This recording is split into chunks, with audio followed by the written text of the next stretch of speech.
Salve, cartoleiros! Como vocês foram na primeira rodada? Não tava muito bom, tava meio ruim também, tava ruim. Agora parece que piorou. Toca a música de velório aí.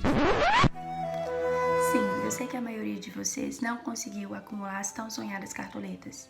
Em relação aos últimos anos, foi sim uma rodada complicada, mas eu tô aqui pra te ensinar como valorizar na segunda rodada.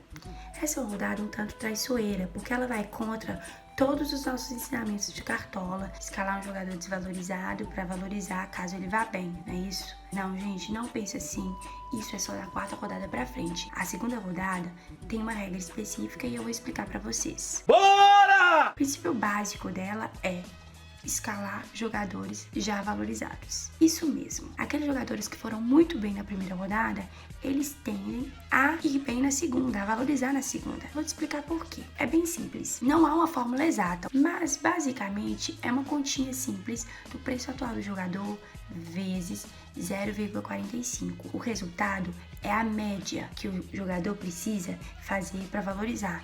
Não é quantos pontos ele precisa fazer, não confunda, é a média. Sendo assim, vou te dar um exemplo básico. O Bruno Henrique. O Bruno Henrique foi um dos maiores pontuadores da rodada, não é isso? Ele fez 21 pontos. Ele valorizou bastante na primeira rodada e agora ele custa 22 cartoletas. Vale a pena escalar o Bruno Henrique na segunda rodada? Sim, vale a pena sim. Vamos aplicar a fórmula. O preço dele, 22 vezes 0,45.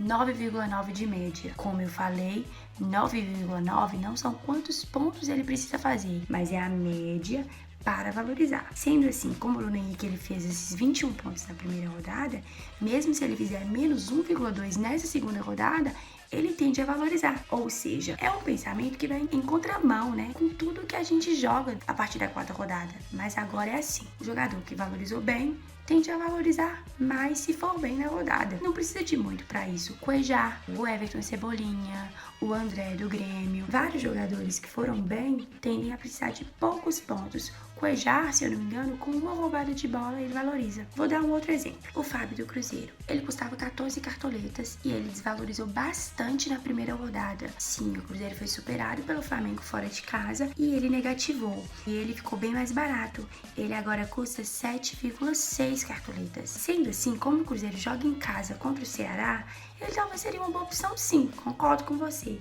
Mas não pense em escalar o Fábio. Por quê? Vou te explicar. O preço do jogador atual, 7,6 vezes 0,45, 3,4 na média. Ou seja, como ele fez menos 3,1 na primeira, para conseguir essa média, ele precisa fazer uns 10 pontos. Ou seja, ele precisa segurar esse G e fazer várias defesas difíceis. É suicídio. Não escale jogadores muito desvalorizados. Vou dar um outro exemplo para vocês. O Fagner. O Fagner, lateral do Corinthians, ele é um exemplo de jogador com valor baixo e que fez uma pontuação razoável, já que o Corinthians foi superado também pelo Bahia, né? Fora de casa, ele perdeu a SG, só que ele custava só 5 cartoletas. E mesmo assim ele fez uma pontuação boa, ele fez na primeira rodada 3,4 pontos. Sendo assim, ele valorizou nessa rodada 0,83. Fazendo a continha, se ele fizer 2,1 pontos nessa rodada, ele já valoriza. Se o Fagner segurar esse G diante da Chapecoense, ele já valoriza. Basicamente escale jogadores já valorizados. Quem quiser ir mais profundo, faz a continha que dá certo, não tem erro. Sei sim que a rodada foi difícil, mas dias melhores virão. Oremos por isso. Essa é a nossa dica de valorização na segunda rodada. Espero ter ajudado vocês. Um beijo, boa rodada e boa mitada para todo mundo. Tchau, tchau.